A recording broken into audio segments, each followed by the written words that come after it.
Hello guys, welcome to hit TV. So 2014 తర్వాత ఆంధ్ర రాష్ట్రం అనేది విడిపోయింది. తెలంగాణ అనేది సెపరేట్ అయిపోయింది. సో ఏదైతే విభజన చట్టం ఏదైతే ఉందో ఆంధ్ర రాష్ట్రానికి గాని, తెలంగాణకి గాని, సో విభజన చట్టాలు కొన్నున్నాయి. అది ఇప్పటిదాకా కొలిక్కి రాలేదని మనం చెప్పుకోవచ్చు. వేరేస్ ఇప్పుడు ఆంధ్ర రాష్ట్రానికొస్తే 2026 దాకా ఆంధ్ర రాష్ట్రంలో మళ్ళీ నియోజకవర్గ పునరావృతం అనేది మళ్ళీ స్టార్ట్ అవబోతుందనమాట. సో 2024 కల్లా ఇప్పుడు ఆంధ్ర రాష్ట్రంలో ఏదైతే 175 నియోజకవర్గాలు ఉన్నాయో అది 225 నియోజకవర్గాలు అది అవ్వబోతున్నాయని మనం చెప్పుకోవచ్చు. దానికి కేంద్రం కూడా గ్రీన్ సిగ్నల్ ఇచ్చిందని మనం చెప్పుకోవచ్చు. ఎందుకంటే లాస్ట్ ఒక 4 ఇయర్స్ ముందు అప్పుడు చూసుకునుంటే వెంకయ్య నాయుడు గారు కూడా ఇప్పుడు 2024 దాకా కూడా మీకు విభజన పునరావృతం అనేది అవ్వదని చెప్పారు. 2029 ఎలక్షన్స్‌కి అప్పుడు పునరావృతం అయ్యే ఛాన్స్ ఉందని అప్పుడే చెప్పారు పార్లమెంట్‌లో. సో వేరేస్ ఇప్పుడు మనం చూసుకున్నట్లయితే ఆంధ్ర రాష్ట్రము 175 నియోజకవర్గాలు కాస్త 225 నియోజకవర్గాలు అవ్వబోతున్నాయి. అంటే ఒక 50 నియోజకవర్గాలు పెరుగుతున్నాయని మనం చెప్పుకోవచ్చు.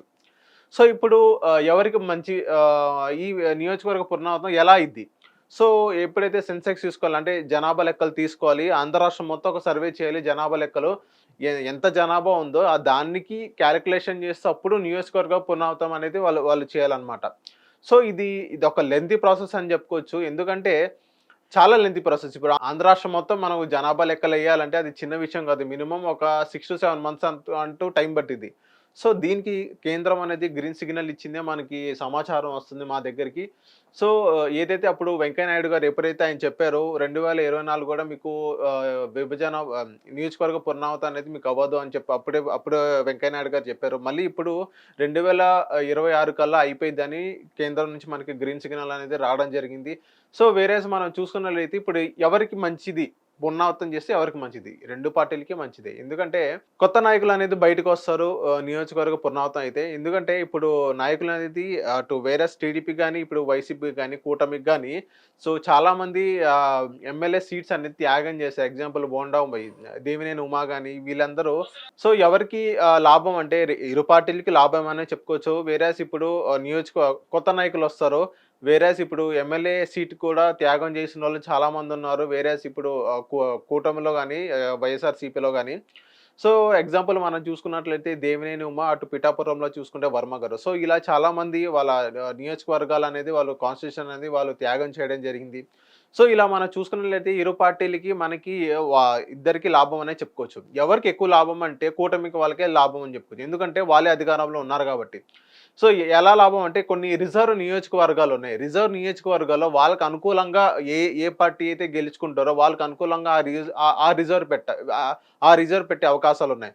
లాస్ట్ టైము 2008లో మనం చూసుకున్నట్లయితే కాంగ్రెస్ పార్టీకి ఎక్కువ లాభం వచ్చింది. ఎందుకంటే అప్పుడు వైఎస్ రాజశేఖర రెడ్డి గారు ఉన్నారు కాబట్టి, అప్పుడు నియోజకవర్గ పునరావృతం అయింది కాబట్టి కాంగ్రెస్ పార్టీకి ఎక్కువ లాభాలొచ్చినియి. ఎందుకంటే కంచుకోటగా ఉన్న టీడీపీ కూడా అక్కడ కాంగ్రెస్ పార్టీలో గెలవడం జరిగింది. ఇప్పుడు కూడా అదే కాంగ్రెస్ పార్టీ గెలుచుకుంటూ వస్తుంది అదే నియోజకవర్గంలో.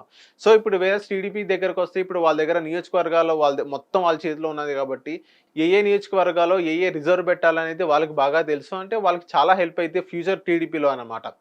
సో వేరేస్ ఇప్పుడు మనం చూసుకున్నట్లయితే మొత్తం 50 నియోజకవర్గాలు పునరావృతం అయితే మనం చెప్పుకోవచ్చు. ఒక 50 మంది కొత్త ఎమ్మెల్యే క్యాండిడేట్స్ అనేది, కొత్త ఎంపీ క్యాండిడేట్స్ అనేది బయటకొస్తారు.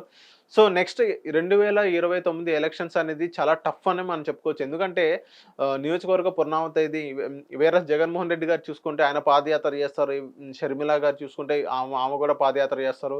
కూటమి సభ్యులు కూడా బస్సు యాత్రలు అని చెప్పి వీళ్ళన్నీ పెట్టుకుంటారు. సో పబ్లిక్ ఒక కన్‌ఫ్యూజన్ గాని, ఒక ఎవరిని ఓటెయ్యాలనేది ఒక కన్‌ఫ్యూజన్ వాతావరణం అక్కడ క్రియేట్ అయిద్దనమాట. అప్పుడు పబ్లిక్ ఏం చేస్తారు అక్కడున్న లోకల్‌లో ఉన్న నాయకుడి మీద ఆధారపడి ఉంటారని మాకొచ్చిన సమాచారం.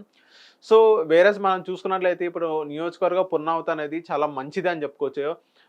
ఎమ్మెల్యే క్యాండిడేట్స్ పెరుగుతారు. కాంపిటీషన్ అంటూ పెరిగిద్ది. మనమే డైరెక్ట్‌గా ఎమ్మెల్యే టు 1-to-1 కన్వర్జేషన్ అనేది మనకు మంచి హెల్ప్ అయిద్దని మనం చెప్పుకోవచ్చు.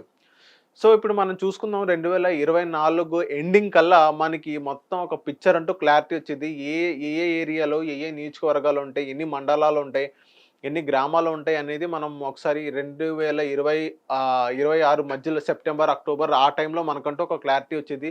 2026కు లాస్ట్ డిసెంబర్ కల్లా మొత్తం ఎక్కడికక్కడ సెట్ అయిద్దని చెప్పుకోవచ్చు. ఒకసారి మనం వేచి చూద్దాం. ఇంకా ఈ నియోజకవర్గం పునరావృతం గురించి కేంద్రం సెంట్రల్ గవర్నమెంట్ ఎలాంటి నిర్ణయాలు తీసుకుంటుందో, ఎలాంటి జీవోలు పాస్ చేసిందో. Thank you. Hit TV app ని డౌన్లోడ్ చేసుకోండి. ఇందులో short news, live news, entertainment movies అన్ని అవైలబుల్ గా ఉన్నాయి. Please download Hit TV app. Hit TV app. Hit TV యాప్ని ఫ్రీగా డౌన్లోడ్ చేసుకోండి.